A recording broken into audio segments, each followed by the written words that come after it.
இப்போது நம்ம சமீபமாக வந்து பார்த்திங்கன்னா நிறைய பேருக்கு வந்து தெரிஞ்சது வந்து இந்த கருமுட்டை உரைப்படுத்துதல், விந்து உயிரணுக்கள் உரைப்படுத்துதல், கருவை வந்து உரைப்படுத்துதல். இது வந்து ஃப்ரீசிங் டெக்னிக் அப்படின்னு சொல்லுவோம். ஸோ இந்த ஃப்ரீசிங் டெக்னிக்னால் என்ன, இது யார் யாருக்கு ரொம்ப சாத்தியம், இதனால நமக்கு என்ன மாதிரியான பெனிஃபிட்ஸ் வருது அப்படின்றத பற்றி இன்றைக்கி நான் உங்களுக்கு சொல்ல இருக்கேன். ஃப்ரீசிங் அப்படின்னா என்னென்னா, நம்ம வந்து உரையப்படுத்துகிறோம் அப்படின்னும் போது ஒரு பொருளை வந்து பல மாதங்களுக்கோ பல வருடங்களுக்கோ நம்ம வந்து சேதம் இல்லாமல் உயிர் காக்கணும் அப்படின்னு நினைக்கும் போது அதை நம்ம உரையப்படுத்தலாம். ஸோ இது வந்து நம்ம எப்படி பண்ணுறோம்னா, எப்படி நம்ம உதாரணத்துக்கு நம்ம ஒரு ஊருக்கு போகிறோம்னா எதெல்லாம் கெட்டு போகக்கூடாதுன்னு நினைக்கிறோமோ அந்த பொருளெல்லாம் நம்ம ஃப்ரிட்ஜுக்குள்ளாரையும் ஃப்ரீசருக்குள்ளாரையும் வச்சுட்டு போகிறோமோ, அதே மாதிரி நம்ம கருமுட்டைகளை, உயிரணுக்களை, கருவை, கருமுட்டை பையில் இருக்கக்கூடிய அந்த சதையை, உயிரணுக்கள் உற்பத்தியாகும் விரையில் இருக்கக்கூடிய அந்த சதையை நம்ம வந்து உரையப்படுத்தலாம். ஸோ இப்போ நம்ம உரையப்படுத்தும் போது இதை வந்து நைட்ரஜன் கேஸில் வச்சு -டிகிரியில் வச்சு நம்ம சேவ் பண்ணுறோம். மறுபடியும் நமக்கு எப்போ வேணும் அப்படின்னு நினைக்கிறோமோ அப்போ நம்ம உயிரணுக்களையோ கருவையோ இல்லை அந்த கருமுட்டைகளையும் உயிரணுக்களையும் தாங்கி கொண்டு இருக்கக்கூடிய அந்த சதையோ மறுபடியும் எடுத்து நம்ம பண்ணி உயிர் கொடுத்து பிழைக்க வைக்கலாம்.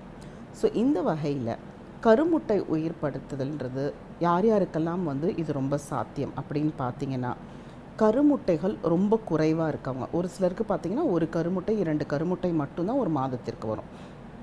ஸோ அந்த மாதிரி கம்மியாக இருக்கிறவங்க உரையப்படுத்தி ஒரு 5-6 கருமுட்டைகள் சேர்ந்த உடனே அவங்க வந்து இந்த சோதனை குழாய் சிகிச்சையை மேற்கொண்டு அவங்க வெற்றி வாய்ப்பு காணலாம். ஸோ இதை வந்து நாங்கள் இன்னொரு வார்த்தையில் சொல்லணும்னா oocyte freezing plus oocyte pooling அப்படின்னு சொல்லுவோம். அதாவது கருமுட்டைகள் சேகரிக்கிறதுக்காக அந்த கருமுட்டைகளை நம்ம உரையப்படுத்துகிறோம். அதே மாதிரி உயிரணுக்களையும் நம்மளால் வந்து உரையப்படுத்த முடியும். சில கணவர்கள் பார்த்திங்கன்னா வெளிநாடு சென்று வேலை பார்த்துட்டு இருப்பாங்க. ஸோ அவங்களால வந்து இந்த சிகிச்சைக்காக பல மாதங்கள் இங்கே காத்துட்ருக்க முடியாது. வருடத்திற்கு ஒரு முறை இல்லை 2 வருடத்திற்கு ஒரு முறை அவங்க வந்து நம்ம நாட்டுக்கு வர மாதிரி ஒரு சூழ்நிலை இருக்கலாம். ஸோ அப்படிப்பட்டவங்க அவங்க உயிரணுக்களை வந்து எங்கள் கிட்டக்க உரையப்படுத்திட்டு என்ன சிகிச்சை, ஐயுஐ ட்ரீட்மெண்ட்னா ஐயுஐ ட்ரீட்மெண்ட், இல்லை சோதனை குழாய் சிகிச்சைனா சோதனை குழாய் சிகிச்சைக்காக நம்ம இந்த உரையப்படுத்தின உயிரணுக்களை வச்சு நம்ம சிகிச்சை கொடுக்க முடியும். அதே மாதிரி வந்து பார்த்திங்கன்னா சில கணவர்களுக்கு வந்து உயிரணுக்கள் ரொம்ப குறைவாக இருக்கும். ஸோ அப்படிப்பட்டவங்களுக்கு இதே மாதிரி எப்படி நம்ம வந்து கருமுட்டைகளை வந்து சேகரிக்கிறோமோ அதே மாதிரி உயிரணுக்களையும் சேகரிக்க முடியும். 2-3 முறை உயிரணுக்களை கொடுத்து சேகரித்த உயிரணுக்களை கொண்டு நம்மளால் சிகிச்சை பண்ண முடியும். ஸோ இந்த மாதிரி நம்ம வந்து கருமுட்டைகளை சேகரிக்கிறதுனாலையும் உயிரணுக்களை சேகரிக்கிறதுனாலையும் ரொம்ப குறைவான கருமுட்டைகள் கொண்டவங்களும் ரொம்ப குறைவான விந்து உயிரணுக்கள் கொண்டவங்களும் வந்து பார்த்திங்கன்னா அவங்களுடைய கருமுட்டைகள் கொண்டும் உயிரணுக்கள் கொண்டுமே அவங்களுடைய குழந்தைகளை பெற்றெடுக்கிறதுக்கு இந்த டெக்னிக் ரொம்ப வாட்டமாக இருக்குது.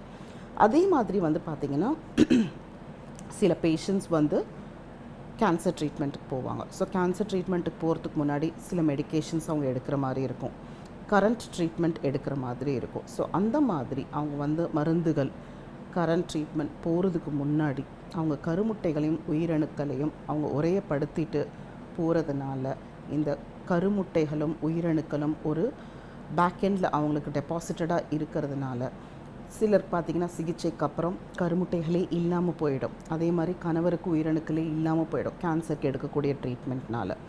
அவங்களுடைய கேன்சர் ட்ரீட்மெண்ட்டை முடிச்சுட்டு வந்து நம்ம கிட்டக்க இருக்கக்கூடிய அந்த ஃப்ரீசிங்கில் இருக்கக்கூடிய எக்ஸ் அண்ட் ஸ்பெர்ம்ஸை வச்சு அவங்களோட பேபியை வந்து அவங்களால பெற்றெடுக்க முடியும். ஸோ இந்த மாதிரி இந்த ஃப்ரீசிங் டெக்னிக்ன்றது இப்போது நாங்கள் விட்ரிஃபிகேஷன் அப்படின்னு சொல்லக்கூடிய ஒரு புது மெத்தடில் பண்ணுறதுனால கிட்டத்தட்ட ஒரு 90-95% எங்களோட ரேட் இருக்குது. அப்படின்னா என்னென்னா, எவ்வளோ கருமுட்டைகளையும் உயிரணுக்களையும் நாங்கள் வந்து உரையப்படுத்துகிறோமோ 90-95% கருமுட்டைகளையும் உயிரணுக்களையும் மறுபடியும் எங்களால் உயிர் திருப்ப முடியுது.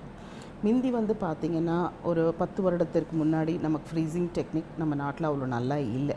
அப்போ நம்ம எவ்வளோ வந்து சேகரித்து உரையப்படுத்துகிறோமோ அதில் ஒரு 50% மட்டும்தான் உயிர் திரும்பிட்டு இருந்தது. இப்போ உதாரணத்துக்கு நம்ம வந்து 10 கருமுட்டைகள் வச்சோம்னா 5 கருமுட்டைகள் தான் உயிரோடு வரும். 6 கருக்கள் நம்ம வந்து உரையப்படுத்தியிருந்தோம்னா 1 இல்லை 2 தான் வரும். ஆனால் இப்போது டோட்டலாக டிஃப்ரெண்ட்டாக இருக்குது. இந்த விட்ரிஃபிகேஷனு நாங்கள் ஏஆர்சியில் பண்ணக்கூடிய இந்த புது டெக்னிக்கால் நாங்கள் வந்து 10 கரு ஃப்ரீசிங்கில் வச்சோம்னா 8 இல்லை 9 கரு உயிரோடு வந்துடுது. 10 கருமுட்டைகள் வச்சோம்னா அதே மாதிரி 8 கருமுட்டைகள் உயிரோடு வந்துடுது. நல்லா அட்வான்ஸ் டெக்னிக்காக இருக்கிறதுனால நமக்கு ரிசல்ட்ஸும் வந்து ரொம்ப நல்லா வந்துட்டுருக்குது. ஸோ இது வந்து பார்த்திங்கன்னா இதுக்கு செலவும் வந்து ரொம்ப அதிகம் கிடையாது. உதாரணத்துக்கு ஒரு உயிரணுக்களை நம்ம வந்து உரையப்படுத்தணும்னா நமக்கு ஒரு 3000லேருந்து 3500 வரைக்கும் செலவாகும்.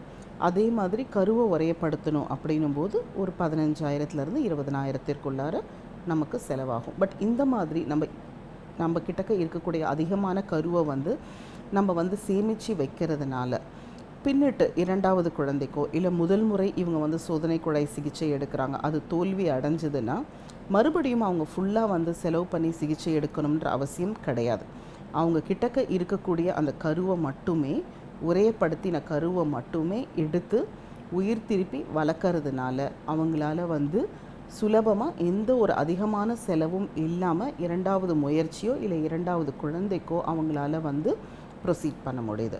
ஸோ இந்த மாதிரி நிறைய பேருக்கு இன்னும் வந்து எக் ப்ரிசர்வ் பண்ண முடியும், ஸ்பெர்மை ப்ரிசர்வ் பண்ண முடியும், எம்ப்ரியோவை ப்ரிசர்வ் பண்ண முடியும் அப்படின்றது தெரியாது.